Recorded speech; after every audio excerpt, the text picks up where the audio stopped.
வணக்கம். இன்றைய மாவட்ட செய்திகள்.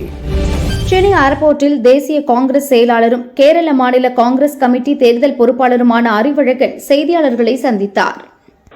இந்த தேர்தல் என்பது ஒரு ஜனநாயகத்தில் நம்ம எல்லாம் மார் தூக்கி நிற்க வேண்டிய ஒரு நாள். காரணம், சாமானியர்களும் பணம் செலவழிக்காம ஜெயிக்கக்கூடிய ஒரு தேர்தலா இளைஞர்களும் பெண்களும் குறிப்பாக மகளிர் நிறைய பேர் இதில் ஓட்டு போட்டு இந்த மாற்றத்தை கொடுத்திருக்காங்க. மாற்றம் ஒன்றுதான் நிலையானது. தேர்தல் முடிவுகள் வந்த பிறகு கூட்டணி பொறுத்த வரைக்கும் அது காங்கிரஸ் தலைமை முடிவு செய்யும் யார்கிட்ட என்ன கேட்டிருக்காங்கன்னு. ஆனால் ஒன்று மட்டும் இதில் முக்கியமாக நம்ம ஞாபகம் வச்சுக்கணும், மதச்சார்பற்ற சக்திகள் எல்லாம் ஒன்று சேர்ந்து இன்னைக்கு தமிழகத்தை காப்பாற்றி அடுத்த ஒரு நல்லாட்சியை தர்றதுக்கு இங்கே வரப்போற புதிய அதிகாரமும் அதிகாரிகளும் தமிழ்நாட்டில் இனிமேல்ட்டு ஒரு தூய்மையான ஆட்சி நடக்கணும்னு வழிவகுக்கணும்னு நான் இந்த நேரத்தில் கேட்டுக்கிறேன். இல்லை, இப்போதான் நான் உங்களுக்கு சொன்னேன், மாற்றம் என்பது மாறாதது, அதுதான் ஒன்று நிலையானது. ஆனால் இதெல்லாம் தலைமை முடிவு பண்ணும். தமிழக காங்கிரஸ் பொறுத்த வரைக்கும் தொண்டர்களின் கருத்து என்ன, அதுதான் இனிமேல் தமிழக காங்கிரஸ் என்பது பிரதிபலிக்கக்கூடிய காங்கிரஸா இருக்கணும்.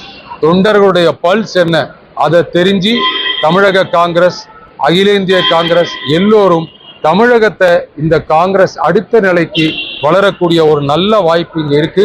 அது எல்லா தலைவர்களும் தொண்டர்களும் ஒன்று சேர்ந்து, இது எப்படி நாங்க கேரளத்துல ஒரு ஒற்றுமையா டீம் யூடிஎஃப் வெண்ணமோ அது மாதிரி டீம் தமிழ்நாடு காங்கிரஸ் அடுத்த நாளைய அதிகாரத்தில் தமிழகத்தில் நல்ல மக்களுக்கு சேவை செய்யற ஒரு இயக்கமா இது தன்னை நிலைநிறுத்தும் நம்பிக்கை எனக்கும் இருக்கு, கூட இருக்கிற கட்சிக்காரங்களுக்கும் இருக்கு.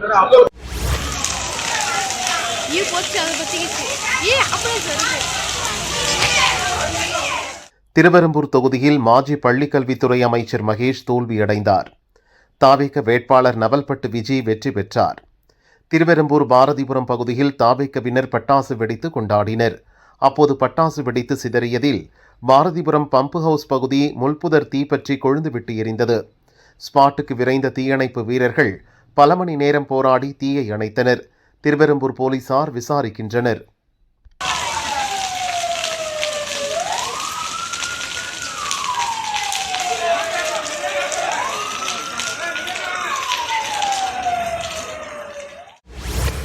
மத்திய பிரதேசம் ஜபல்பூர் அருகே நர்மதா ஆற்றில் அமைந்துள்ள பர்கி அணை நீர்த்தேக்கத்தில் கடந்த ஏப்ரல் 30ஆம் தேதி மாலை சுற்றுலா பயணிகளை ஏற்றிச் சென்ற படகு கவிழ்ந்தது. இதில் பலர் உயிரிழந்தனர், பலர் காயமடைந்தனர். சிலரை தேடும் பணியும் தொடர்ந்து நடைபெற்று வருகிறது. விபத்தில் உயிரிழந்தவர்களில் தமிழ்நாட்டைச் சேர்ந்த ஒரே குடும்பத்தினர் 5 பேர் உடல் அடையாளம் காணப்பட்டது. அவர்களில் திருச்சி நவல்பட்டையைச் சேர்ந்த காமராஜ் வயது 38, அவரது மனைவி கார்குழலி வயது 36, உறவினர் திருப்பூர் தாராபுரம் மூலனூரைச் சேர்ந்த சௌபாக்கியா வயது 42 ஆகியோர் அடையாளம் காணப்பட்டனர். கார்குழலி, சௌபாக்கியா உடல்கள் மீட்கப்பட்டது. இருவரின் உடல்கள் ஏர் ஆம்புலன்ஸ் மூலம் திருச்சிக்கு கொண்டு வரப்பட்டு சொந்த ஊர்களுக்கு மாவட்ட நிர்வாகம் அனுப்பி வைத்தது. தொடர்ந்து காமராஜ் மற்றும் அவரது மகன் தமிழ்வேந்தன் உடல்கள் நேற்று கண்டுபிடிக்கப்பட்டது. இருவரின் உடல்கள் ஏர் ஆம்புலன்ஸ் மூலம் திருச்சி ஏர்போர்ட் கொண்டு வரப்பட்டு டிஆர்ஓ ராஜ்குமார் மூலம் உறவினர்களிடம் ஒப்படைக்கப்பட்டது.